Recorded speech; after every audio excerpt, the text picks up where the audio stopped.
আমি নিজে আমার নিজের কথা যদিও নিজেকে বড় মনে করি না, তবে আলাদা।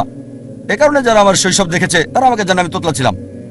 যখন কেউ বলতো তোমার নাম কি, আমি বলতাম যা যা যা যা জাকির, এরকমই ছিলাম। শৈশব থেকে আমি তোতলা। শেখ আহমেদ দিদাতের দ্বারা অনুপ্রাণিত হয়ে মেডিকেল কলেজে পড়ার সময় পৃথিবীর সেরা ডাক্তার হওয়ার স্বপ্নটাই দেখতাম। কখনো চিন্তাও করিনি যে 25 জন লোকের সামনে কথা বলবো। এই অবস্থা ছিল ডক্টর জাকির নায়েকের। স্বপ্ন দেখতাম পৃথিবীর সেরা ডাক্তার, বড় সার্জন হওয়ার। কখনো স্বপ্নেই ভাবিনি। স্বপ্নের ক্ষেত্রে যে কোনো স্বপ্ন আপনারা দেখতে পারেন, তবে 25 জনের সামনে কথা বলার মতো স্বপ্ন আমি কখনো দেখিনি। আলহামদুলিল্লাহ, আল্লাহ সুবহানাহু ওয়া তাআলার সাহায্যে শেখ আহমেদ দিদাতের দ্বারা অনুপ্রাণিত হয়ে এখন আল্লাহর ভৃত্য অনুগত। মাশাআল্লাহ, কথা বলি শত শত হাজার হাজার লাখ লাখ লোকের সামনে। মাশাআল্লাহ, এখানে দেখতে পাচ্ছেন 1 লাখেরও বেশি। শেখ আহমেদ দিদাতের দ্বারা অনুপ্রাণিত হয়ে ইসলামিক রিসার্চ ফাউন্ডেশন প্রতিষ্ঠা করলাম। বক্তা হওয়ার জন্য না, বক্তা তৈরি করার জায়গা করেছি। রাজা হতে পারবো না, রাজা তৈরি করবেন। আমি বক্তা হতে পারবো না, তাই বক্তা তৈরির জন্য অর্গানাইজেশন করেছি। আল্লাহর পরিকল্পনা ছিল, প্রথম বক্তা কথা বলতে পারছিলেন না, আমি বাধ্য হয়ে মঞ্চে গেলাম। আর বুঝতে পারলাম দাওয়ার কাজ করছি, অমুসলিমদের সাথে মুখে জড়তা নেই। যখন মুসলিমদের সাথে কথা বলছি তখন আছে, অমুসলিমদের সাথে কথা বলে তোতলাই না আমি। যখন স্টেজে যাই, সাধারণত স্টেজে গেলে মানুষ তোতলায়। আলহামদুলিল্লাহ, আল্লাহ সুবহানাহু ওয়া তাআলার রহমতে আমি স্টেজে গিয়ে তোতলাইনি। তিনি দয়া করেছেন, আমাকে শরীরের ডাক্তার না করে আত্মার ডাক্তার করেছেন। আর শেখ আহমেদ দিদাত, আমি তাকে বললাম, আঙ্কেল, 1987 সালে প্রথম দেখা করি। আমি তার ড্রাইভার ছিলাম, চালক। যেখানে যেতেন আমি নিয়ে যেতাম যাতে সময়টা বেশি পাই। বললাম, আঙ্কেল, আপনি কেন এত এগ্রেসিভ? তিনি বললেন, বাবা, আমি এগ্রেসিভ না, আমি মিলিট্যান্ট। মিলিট্যান্ট শয়তানের সাথে দুইভাবে যুদ্ধ করা যায়, পানি দিয়ে অথবা আগুন দিয়ে। আমি আগুন বেছে নিয়েছি। এটা ছিল তার উত্তর। আমি যখন দেওয়া শুরু করলাম, তার ম্যাটেরিয়াল ব্যবহার করতাম, তবে নরম হয়ে থাকতাম, খুব নরম, খুব দয়ালু। কোনো ফলাফল নাই। মেডিকেল কলেজে দাওয়া দিতাম, তারপর মিলিট্যান্ট হলাম। শেখ দিদাতের চেয়ে বেশি মিলিট্যান্ট। হায় আল্লাহ, কি পেলাম! মুসলিম বন্ধুরা সব দৌড়িয়ে পালিয়ে যেত, আর আমি অমুসলিমদের সাথে একা। মিলিট্যান্ট হওয়ার একই ফলাফল পেলাম। মাশাআল্লাহ, আল্লাহ আমাকে পথ দেখিয়েছেন। স্টেজে এসে আমি নরম হয়ে যাই, এতই নরম হই যে প্রশ্নকারীরা গালমন্দ করলে আমি হাসতাম।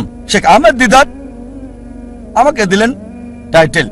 প্রথমে দিলেন দিদাত প্লাস, তারপর আবার যখন দেখা হলো, বাবা, তারা তোমাকে গালমন্দ করছে, অভিশাপ দিচ্ছে, তুমি হাসছো, আবার টাইটেল দিলেন। আমার যা করতে লেগেছে 40 বছর, তুমি তা করে ফেলেছো 4 বছরে। আর আলহামদুলিল্লাহ, যদি আমার ব্যাপারে দেখেন, আমার পছন্দটা, আমি এমন লোক যে সবসময় চেয়েছি সেরাটা, কখনোই 2 নম্বরটা চাইনি, সেরাটা।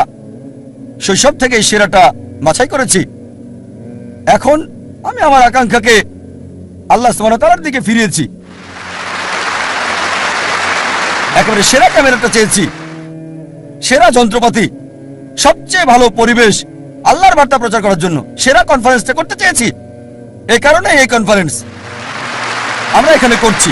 ধরেন গ্র্যামি অ্যাওয়ার্ডস এবং অস্কার অ্যাওয়ার্ডস, এদের উদ্দেশ্যটা হারাম, তবে তাদের প্রযুক্তি প্রশংসা করার মতো। বললাম, কেন আমরা করতে পারবো না আল্লাহ সুবহানাহু ওয়া তাআলার জন্য? উদ্দেশ্য ভিন্ন, আল্লাহ সুবহানাহু ওয়া তাআলাকে খুশি করা।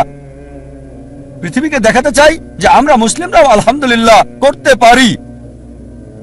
এমন না যে এগুলো ছাড়া দেওয়া হবে না, হবে। আমরা দেখাতে চাই যে আমরা আল্লাহ সুবহানাহু ওয়া তাআলার জন্য সেরাটা চাই। সবচেয়ে ভালো অফিস করতে চেয়েছি, এজন্য সবচেয়ে ভালো অফিস করেছি। ব্যবহার করেছি ইটালিয়ান মার্বেল। আমার অফিসে ইটালিয়ান মার্বেল, ইসলামিক রিসার্চ ফাউন্ডেশনে। আমার বাড়িতে ইটালিয়ান মার্বেল নাই। কেন? যে স্থানে মানুষ আল্লাহ সম্পর্কে জানতে আসে, তাদের সেরাটা দিতে চেয়েছি। সে সময় 1990-এর দিকে ইন্ডিয়াতে ইটালিয়ান মার্বেল মুসলিম অফিসে শুনি নাই। সামান্য দিয়ে শুরু। আমাদের অফিস ছিল মাত্র 20 থেকে 25 বর্গ মিটারের, 25 বর্গ মিটার অফিস ছিল, একজন কর্মচারী। এখন মাশাআল্লাহ, আল্লাহর দয়ায় এখন 400-এরও বেশি এমপ্লয়ি। মাশাআল্লাহ, সবচেয়ে বড় দাওয়া প্রতিষ্ঠান। মাশাআল্লাহ, আল্লাহ সাহায্য করেছে। স্কুলে আমি ভালো বিতার্কিক ছিলাম, খুবই ভালো। উদ্দেশ্য কি ছিল? বিতর্কে জয়ী হওয়া। উদ্দেশ্য পরিবর্তন করেছি, দিন প্রচারের চেষ্টা করছি। সত্য দিন, ফলাফল পাচ্ছি। প্রথমে আমি ঘুমাতাম 5 ঘন্টা 6 ঘন্টা মেডিকেলের সময়, এখন ঘুমাই মাত্র 3 ঘন্টা আল্লাহর জন্য। আর আমার সবসময় চেষ্টা ছিল পৃথিবীতে ভিন্ন কিছু বা সেরা কিছু করা, দুটো যে কোনো একটা। মাশাআল্লাহ, একটা ভিন্ন চ্যানেল শুরু করলাম তুলনামূলক ধর্মতত্ত্বের উপর। আল্লাহ এটাকে পৃথিবীর সবচেয়ে জনপ্রিয় চ্যানেল করেছেন, 100 মিলিয়নেরও বেশি দর্শক, মাশাআল্লাহ। এর 2 বছর পর চালু করেছি নতুন চ্যানেল পিস টিভি উর্দু। গত কনফারেন্সে ঘোষণা করেছিলাম ইনশাআল্লাহ জুন অথবা জুলাইয়ের মধ্যে চালু করব নতুন চ্যানেল, এবং আল্লাহ সাহায্য করেছেন। 19 জুন চালু করেছি নতুন চ্যানেল পিস টিভি উর্দু। ইনশাআল্লাহ এই কনফারেন্সের শেষ দিনে ইনশাআল্লাহ যদি আল্লাহ চান, ঘোষণা দিতে চাই চালু করতে যাচ্ছি 3য় চ্যানেল পিস টিভি বাংলা। কারণ বাংলা ভাষা মাশাআল্লাহ শত শত মানুষ বাংলায় কথা বলে, এটা দরকার। আমার ইচ্ছা সব ভাষায় এরকম ইসলামিক চ্যানেল চালু করা। তবে আল্লাহ যদি চান রমজানের পর ইনশাআল্লাহ আগামী বছর 2010 ইনশাআল্লাহ যদি আল্লাহ চান, আল্লাহ যদি সাহায্য করেন, আল্লাহর সাহায্যে 3য় চ্যানেল চালু করব পিস টিভি বাংলা ইনশাআল্লাহ। আরেকটা আশা ছিল চ্যানেলের পাশাপাশি একটা স্থান থাকবে যেখানে মানুষকে জীবনের আসল লক্ষ্যের শিক্ষা দেওয়া হবে। তাই স্কুল চালু করেছি, ইসলামিক ইন্টারন্যাশনাল স্কুল। উদ্দেশ্য আল্লাহ সুবহানাহু ওয়া তাআলার সন্তুষ্টি। আল্লাহকে খুশি করার মধ্য দিয়েই দেখবেন আল্লাহ আখিরাত এবং দুনিয়াতেও পুরস্কার দান করবেন। এই ইচ্ছা নিয়েই স্কুল চালু করেছি যে ইনশাআল্লাহ ইসলামিক ইন্টারন্যাশনাল স্কুলের প্রত্যেকটা ছাত্র, বোম্বেতে 400-এরও বেশি, চেন্নাইয়ে 250-এর বেশি, ইনশাআল্লাহ তাদের সবাই 100 গুণ বেশি ভালো পাবে শিক্ষা এবং পরিবেশ জাকির নায়েকের চেয়ে। এটা আল্লাহর হাতে। তিনি জাকির নায়েক বানাবেন কি তারও বেশি। তবে আমাদের উদ্দেশ্য তাদের ভিত্তি করে দেওয়া, ফাউন্ডেশন দেয়া, যেখানে 100 গুণ ভালো সেবা পাবে, ট্রেনিং পাবে, ভিডিও পাবে, পরিবেশ জাকির নায়েকের চেয়ে। এটা আল্লাহর হাতে, তিনি বানাবেন কিনা। একটা উদাহরণ দিচ্ছি আমি। আমার ছেলে ফারিক নায়েক, আপনারা চেনেন মাশাআল্লাহ। আপনাদের বলেছিলাম গতকালের আগের দিনের লেকচারে, আমি ভাষা হিসেবে আরবি জানি না।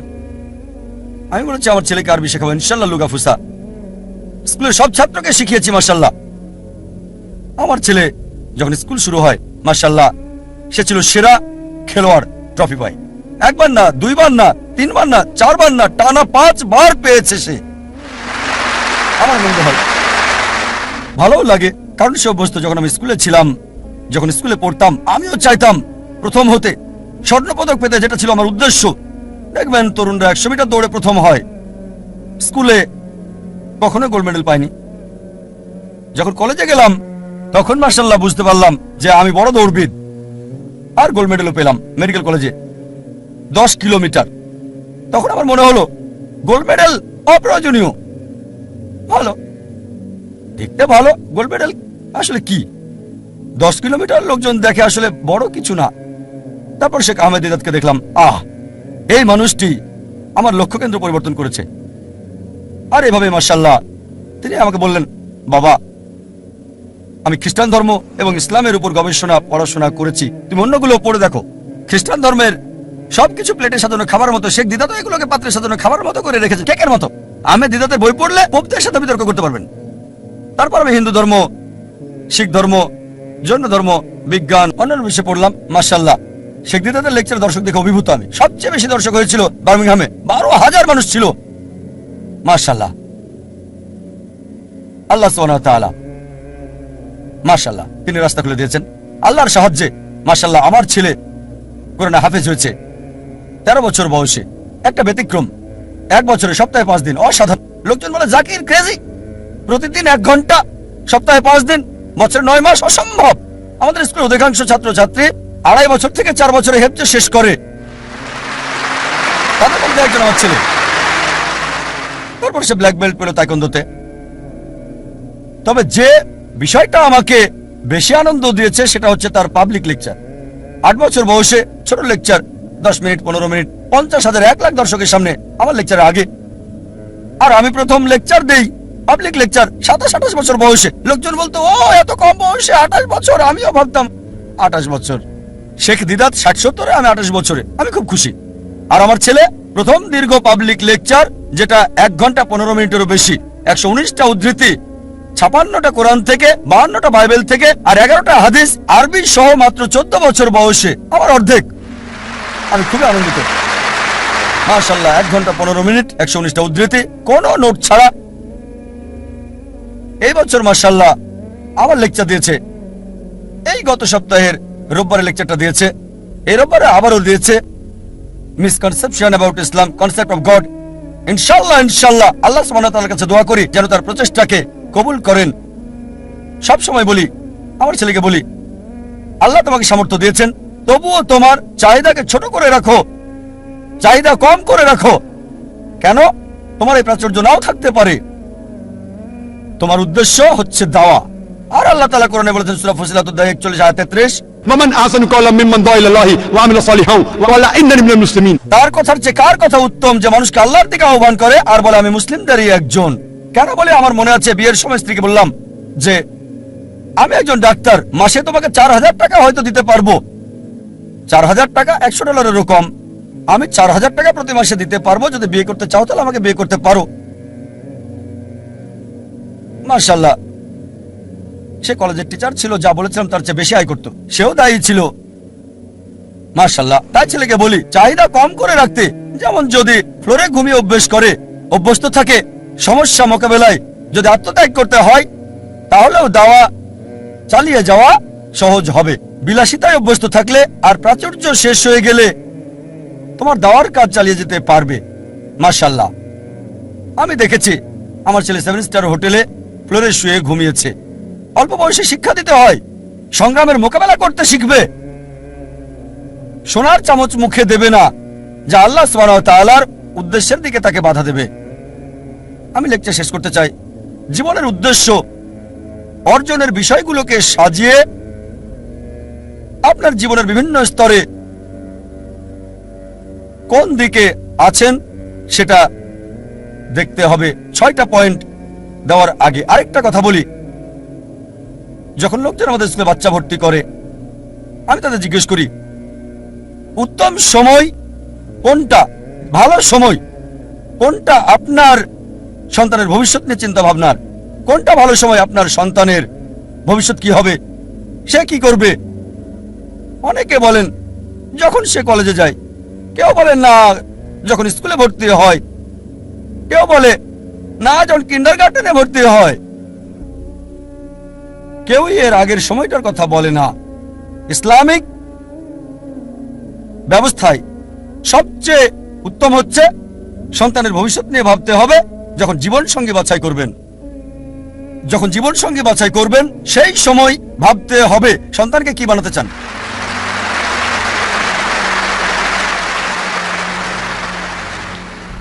কারণ তার মা, বাবা, পিতামাতা তাদের আসল শিক্ষক। প্রথমে আপনাকে ভাবতে হবে, সেটা আসল সময়। আপনাকে সন্তানের ভবিষ্যৎ নিয়ে ভাবতে হবে। জীবনের উদ্দেশ্যগুলো সংক্ষেপে বলছি, যা একজন মানুষকে ভাবতে হয়। 1 নাম্বার হচ্ছে যখন শিক্ষা দেবেন, দেখতে হবে কোন প্রতিষ্ঠানে পড়াচ্ছেন। স্কুল, কলেজ, যেটা দুটোরই সুযোগ সৃষ্টি করবে আখিরাত এবং দুনিয়া। শুধু এই দুনিয়ার ডিগ্রি আপনাকে সাহায্য করবে না। এমন একটা স্কুলে দেন যেখানে দুনিয়া এবং আখিরাত দুটোই হয়। আর ইনশাআল্লাহ এই উদ্দেশ্য নিয়ে শুরু করেছে ইসলামিক ইন্টারন্যাশনাল স্কুল। আর যদি আল্লাহ চান আমাদের স্কুলের আরো শাখা বাড়ানো হবে। দ্বিতীয় হচ্ছে দেখবেন তার বন্ধুদেরও যেন একই জীবনের উদ্দেশ্য থাকে। বন্ধু হতে হবে ইসলামিক। যখন বড় হয় এমন প্রতিষ্ঠানে যোগ দেবে যার লক্ষ্য এবং উদ্দেশ্য কোরআন এবং সহিহ হাদিসের ভিত্তিতে। ইসলামিক প্রতিষ্ঠানে যোগ দিন, তবে যুক্ত হওয়ার আগে দেখবেন সেই প্রতিষ্ঠান আল্লাহ সুবহানাহু ওয়া তাআলার কোরআনের নির্দেশ এবং নবী মুহাম্মদ সাল্লাল্লাহু আলাইহি সাল্লামের কথা মেনে চলছে কিনা। চতুর্থ হচ্ছে যখন পেশা বাছাই করবেন, আল্লাহ বলেন সূরা আল ইমরান অধ্যায় 3 আয়াত 104, তোমাদের মধ্যে যারা ভালো কাজ করার জন্য অন্যকে আদেশ করবে, মন্দ কাজে নিষেধ করবে, আর তারাই মূলত সফল কাম। আল্লাহ বলেন সূরা ফুসিলাত অধ্যায় 41 আয়াত 33, ومن أحسن قولا ممن دعا إلى الله وعمل صالحا وقال إنني من المسلمين। তার কথার চেয়ে কার কথা উত্তম যে মানুষকে আল্লাহর দিকে ডাকে, সৎকর্ম করে আর বলে আমি মুসলিম। এমন পেশা বাছাই করতে হবে যেটা আল্লাহ সুবহানাহু ওয়া তাআলার দিকে নিয়ে যায়। আল্লাহ সুবহানাহু ওয়া তাআলার বার্তা পৌঁছে দেওয়া তার চেয়ে আর কখনো কোনো ভালো পেশা হতে পারে না। 5 নম্বর, একই উদ্দেশ্য আছে এমন জীবন সঙ্গী বাছাই করতে হবে, একই লক্ষ্য আল্লাহ এবং তার রাসূল, আল্লাহ কেন্দ্রিক। আর 6 নম্বর পয়েন্ট, কোরআনের আয়াত দিয়ে আলোচনা শেষ করতে চাই। সূরা আনাম অধ্যায় 6 আয়াত 162 বলা হয়েছে, إن صلاتي ونسكي ومحياي ومماتي لله رب العالمين। আমার নামাজ, আমার কুরবানি, আমার জীবন, আমার মৃত্যু আল্লাহর জন্য, বিশ্ব ব্রহ্মাণ্ডের মালিকের জন্য। ওয়া আখিরু দাওয়ানা আলহামদুলিল্লাহি রাব্বিল আলামিন।